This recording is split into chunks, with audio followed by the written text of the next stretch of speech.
Hello friends, स्वागत है आपका हमारे चैनल किड्स कार्टून IK में। एक गांव में टुनटुनी नाम की चिड़िया अपने पति और अपनी सास के साथ रहती थी।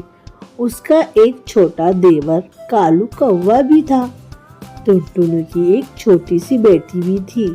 वो अपने परिवार के साथ बहुत खुशी खुशी रहती थी। पर टुनटुनी का देवर कालू कौवा बहुत ही आलसी और मक्कार था। दिन भर घर में पड़ा रहता था और कुछ भी काम नहीं करता था। उनका एक छोटा सा खेत था जिस पर दिन भर टुनटुनी का पति काम करता था। दिन पर दिन टुनटुनी के पति की तबीयत खराब रहने लगी और उसके गम में टुनटुनी की सास भी बीमार रहने लगी। थोड़े ही दिन होते हैं और उसकी तबीयत में सुधार नहीं आने के कारण कालू कौवा मर जाता है। अरे भाई, तुम अगर अपने भाई का साथ देते तो तुम्हारे भाई आज जिंदा होते। तुम तो बहुत ही आलसी और मक्कार हो। अरे बेटा, मत बोले इसको ऐसा, यही अब अपना सहारा है। नहीं माँ जी, मैं इनके ऊपर बिल्कुल भी भरोसा नहीं करती हूँ। ये पता नहीं अपन को कमा के खिलाएंगे कि नहीं। नहीं नहीं बेटा, ऐसा मत बोले। थोड़े दिन बाद टुनटुनी के ऊपर बहुत ज़्यादा कर्जा हो जाता है और वो बहुत ही ज़्यादा परेशान होने लगती है।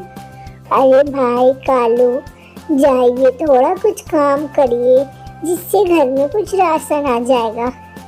अरे भाभी, आपसे काम करते बने तो करिए, वरना मेरे से मत बोलिए। मैं तो बहुत ही थक हार कर आया हूँ बाहर से खेल के। अरे ये तुम्हारी खेलने की उम्र है। हाँ भाभी, मेरी तो खेलने की उम्र है। माँ जी, अब तो घर में सारा राशन भी खत्म होने लगा है। भला बताओ मैं क्या करूं? मेरे से तो अब खेत का काम नहीं होता और ना ही मैंने कभी खेतों का काम करा है।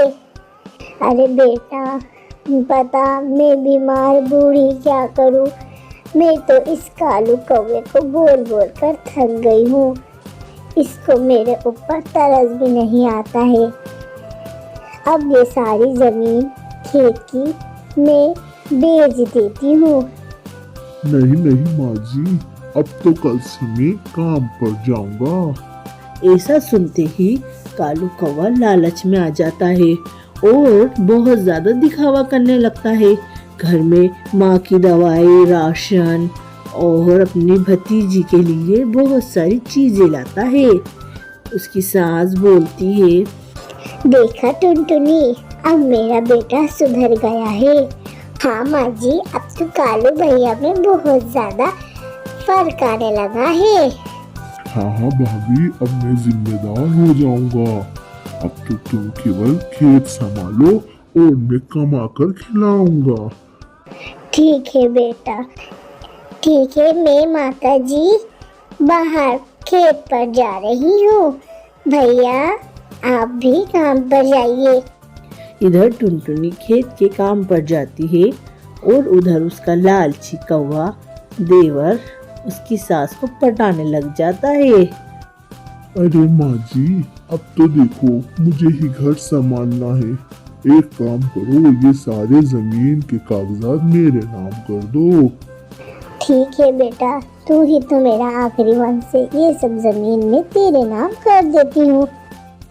कौवे की बूढ़ी माँ प्रेम में आकर उन कागजों पर साइन कर देती है और वो ले जाकर थोड़े ही दिन में उस जमीन को एक बाज को बेच देता है। अरे मैंने भी कैसा दुष्ट बच्चा पैदा करा है जो मेरे को ही धोखा देकर निकल गया। अब बता टुनटुनी, मैं क्या करूं? मैं तो अब लगता है मर ही जाऊंगी। कितना दुष्ट निकला एक कौवा। माँ जी, आप चिंता मत करिए, मैं कुछ ना कुछ करके आपका और मेरी बेटी का पेट भर ही दूंगी। अरे अरे बेटा, तू कहाँ जाएगी?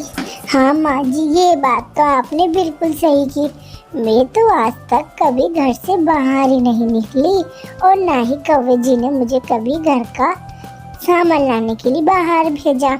माँ जी, एक बात बोलूँ, अब तो घर का राशन भी खत्म होने लगा है, केवल आज ही दाल चावल पक पाएंगे। जा बेटा, मेरी बेटी भूखी है, तो इसको तो बनाकर खिला। टुनटुनी जाकर तुरंत दाल चावल बनाकर ले आती है। तभी टुनटुनी के दरवाजे पर आवाज आती है, कोई है, कोई है, इस बेचारे गरीब कबूतर को भी कोई कुछ खाने को दे दो। माँ जी, लगता है कोई मांगने आया है और बहुत ही ज्यादा भूखा है। एक काम करती हूँ, मैं अपने हिस्से के दाल चावल ले जाकर इस कबूतर को दे देती हूँ। हाँ बेटा, और तू हमारे उसमें से खा लेना। टुनटुनी ले जाकर वो सारे दाल चावल उस कबूतर को दे देती है। कबूतर टुनटुनी को देखकर उसकी सारी हालत समझ जाता है।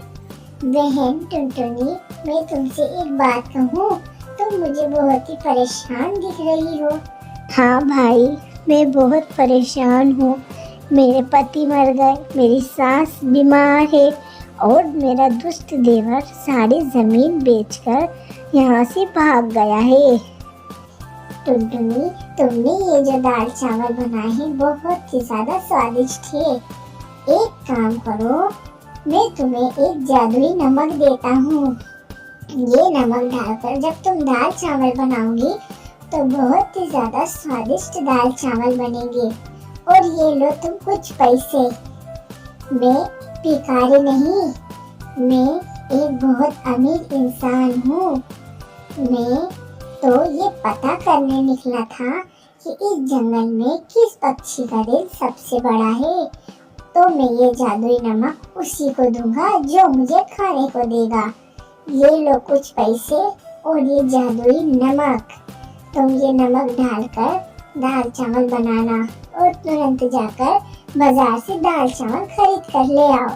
टुनटुनी तुरंत जाकर दाल चावल खरीद कर ले आती है और वो स्वादिष्ट नमक डालकर दाल चावल बनाकर एक ठेला लगा लेती है। दाल चावल ले लो, दाल चावल, गर्मा गर्म दाल चावल ले लो, गर्मा गर्म स्वादिष्ट दाल चावल ले लो। अरे टुनटुनी बहन, हमने तो ऐसे दाल चावल कहीं नहीं खाए और मेरी दुष्ट पत्नी वो तो कभी जीवन में भी ऐसे दाल चावल नहीं बना सकती है। अरे भाई, तुम अपनी पत्नी का क्या, मेरी पत्नी तो मुझे पानी के गंदे गिलास में दे देती है। अरे भाई, तुम अपनी पत्नियों की ऐसी बुराई मत करो। टुनटुनी के दाल चावल पूरे जंगल में फेमस हो जाते हैं। दूर दूर से टुनटुनी के पास पक्षी दाल चावल खाने आने लगते हैं, जिससे टुनटुनी बहुत अमीर हो जाती है और एक बहुत बड़ा घोंसला बना लेती है। दिन पर दिन टुनटुनी की सास भी अच्छी होने लगती है और वो लोग बहुत खुशी खुशी रहने लगते हैं। तो फ्रेंड्स, कैसी लगी आपको हमारी कहानी? अगर आपको हमारी कहानी पसंद आए तो हमारी कहानी को लाइक करें, शेयर करें और हमारे चैनल को सब्सक्राइब करें।